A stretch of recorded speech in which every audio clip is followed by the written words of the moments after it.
Olá, pessoal! Eu me chamo Ellen e vou apresentar um trabalho junto com as minhas colegas Eduarda, Isabelle, Laís e Manuela sobre a neuropsicologia da linguagem. Bom, a gente irá abordar alguns tópicos, como o conceito de linguagem, que vem junto com a linguagem escrita, o processamento da leitura, os níveis da representação. O tópico 2 será os processos neuropsicológicos da leitura, que envolvem os processos neurobiológicos, a neuroplasticidade na leitura, e os transtornos que a gente irá abordar nesse trabalho vai ser a dislexia do desenvolvimento. Bom, a gente sabe que a linguagem é uma das habilidades cognitivas mais complexas que o ser humano desenvolve. Ela é essencial não só para a comunicação do dia a dia, mas também para a socialização, ou seja, para que possamos nos conectar com outras pessoas, expressar sentimentos, pensamentos e aprender com o meio. Quando falamos em linguagem, estamos nos referindo a processos de decodificação e compreensão linguística. Isso inclui tanto a produção quanto a recepção de linguagem. Na produção, a gente tem a fala, a escrita e a sinalização, como a língua brasileira de sinais, que seria a Libras. Já na recepção, a língua é processada por meio da audição e da leitura. Esses processos envolvem diversas áreas do cérebro e são fundamentais para o desenvolvimento cognitivo e emocional desde a infância. Olá, meu nome é Laís e eu vou dar seguimento aos tópicos linguagem escrita, etapas dos processos de leitura e níveis da representação da linguagem. A linguagem escrita é uma forma de comunicação complexa, que, assim como a fala, não é inata. A linguagem escrita é um processo que precisa ser aprendido e praticado. O cerne dessa aprendizagem é a associação de fonemas e grafemas. Além disso, a aprendizagem é sustentada pela neuroplasticidade, que é a capacidade do nosso cérebro em adaptar-se e mudar ao longo da vida, criando novas conexões e reorganizando as já existentes. Ainda falando sobre a aprendizagem escrita, é justo ressaltar que nem todos têm a capacidade de decodificar palavras, como as pessoas que sofrem do transtorno de dislexia, que será abordado no final desse vídeo. Etapas dos processos de leitura.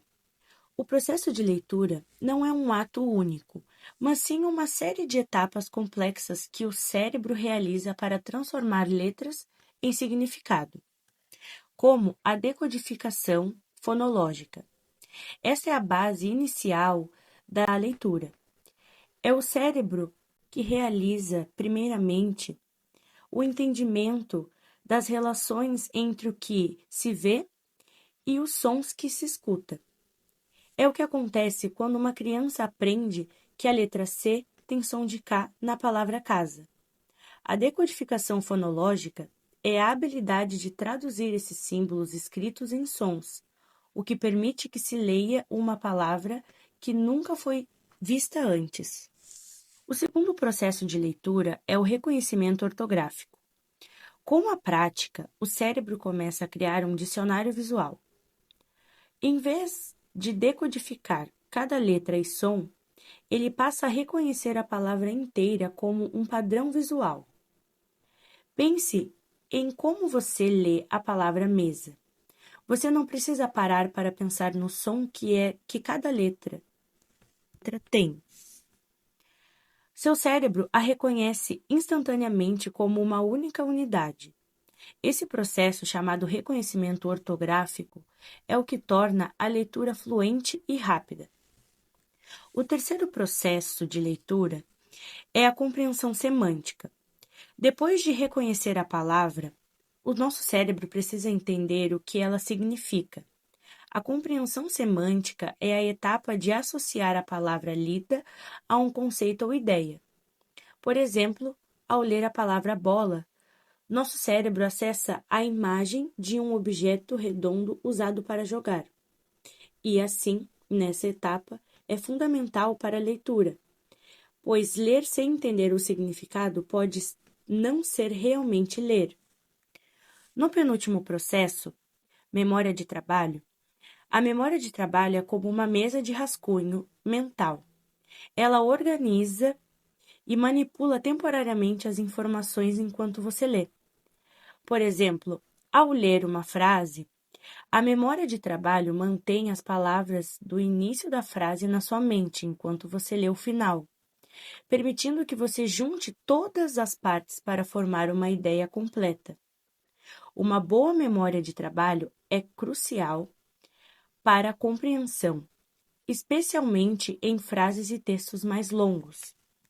Para armazenar ideias na memória de trabalho, é preciso atenção e funções executivas. Estas são as funções gerenciais do cérebro. A atenção é o foco que você dedica ao texto, ignorando distrações. As funções executivas regulam todo esse processo.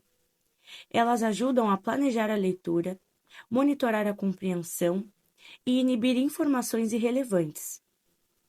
Essas funções garantem que o processo de leitura seja eficiente e com propósito, permitindo que você se concentre e use as outras etapas de forma coordenada para extrair o significado das coisas. Agora vamos falar sobre os níveis da representação da linguagem. Os componentes de representação da linguagem envolvem o processamento nos seguintes níveis: semântico, fonético, fonológico, morfológico, lexical, sintático, pragmático e prosódico. O nível semântico é o do significado. Ele se ocupa de como atribuímos sentido às palavras, frases e textos.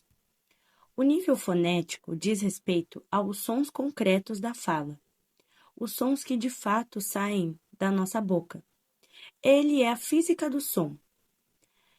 A fonética estuda essas pequenas variações e a produção dos sons.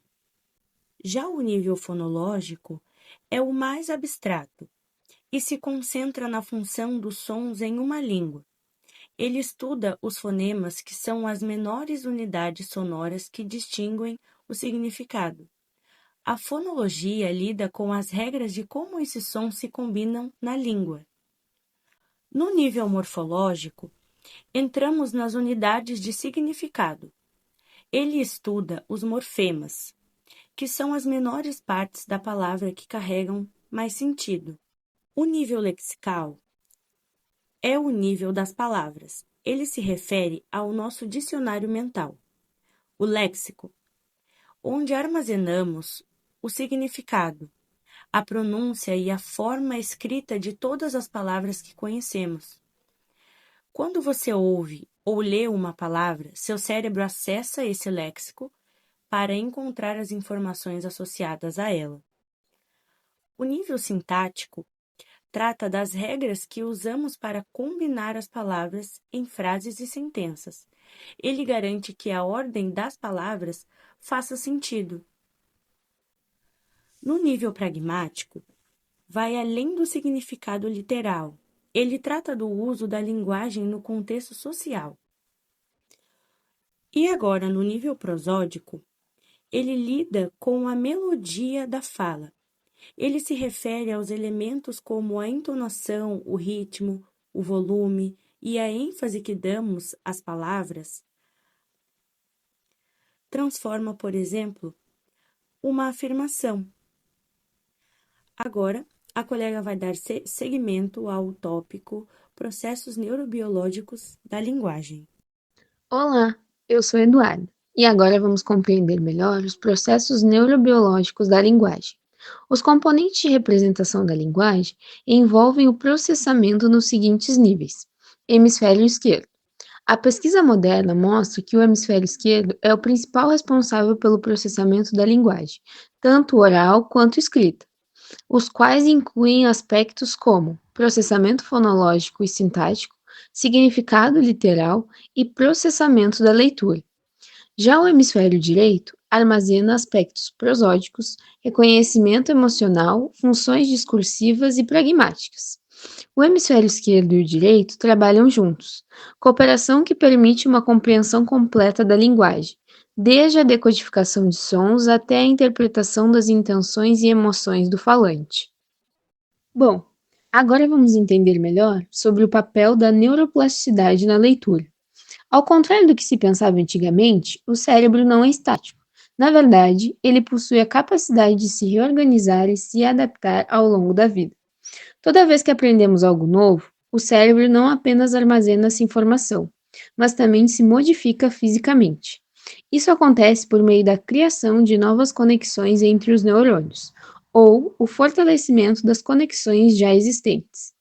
Um ambiente estimulante, rico em novidades e desafios, promove a formação de mais sinapses e, consequentemente, um aprendizado mais robusto e duradouro. Agora, a Manu vai dar continuidade a esse tema.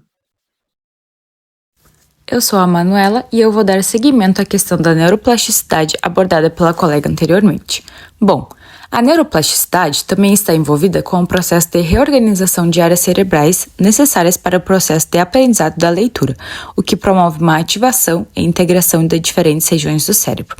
Como a área visual, que está situada no giro fusiforme esquerdo e é responsável pelo reconhecimento de palavras, a área auditiva, situada nas regiões temporais, e que é responsável pela associação som e letra, e a área de Broca, situada na região frontal esquerda e responsável pela articulação da linguagem. A neuroplasticidade também é necessária e explica o desenvolvimento de habilidades leitoras, já que a prática da leitura fortalece e cria novas conexões sinápticas envolvidas na decodificação de símbolos e no processamento do significado, o que permite o desenvolvimento de novas capacidades funcionais. Logo, a fluência e a compreensão leitora adquiridas posteriormente são resultados do fortalecimento da integração dos circuitos neurais através da repetição e do treinamento dessas habilidades.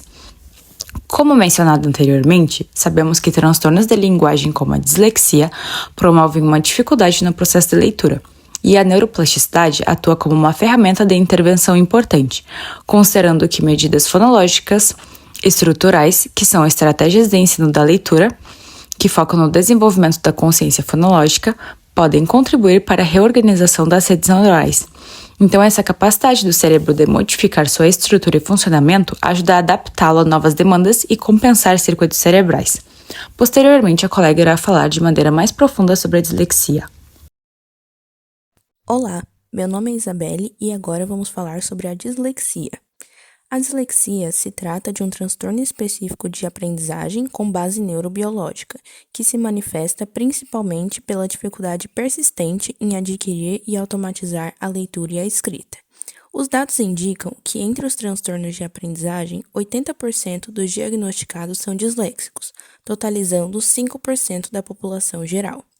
Os disléxicos têm um menor desenvolvimento das áreas corticais posteriores envolvidas no processo de leitura, o que interfere na capacidade de associar os símbolos gráficos, como as letras, aos sons que eles representam, os fonemas. Embora não se conheça a origem do problema, ela pode estar ligada a uma alteração sutil no desenvolvimento cerebral, talvez nas conexões neuronais alteradas ainda no período embrionário. Essa condição neurobiológica ocorre mesmo com inteligência preservada e acesso à escolarização.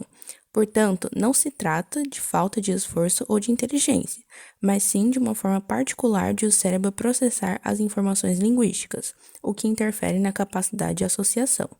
Uma das maneiras de intervenção para auxiliar nas dificuldades persistentes em leitura e escrita envolve o tratamento intensivo da habilidade de associar os sons com as letras, tendo efeito positivo na capacidade de leitura dos disléxicos e adaptações pedagógicas.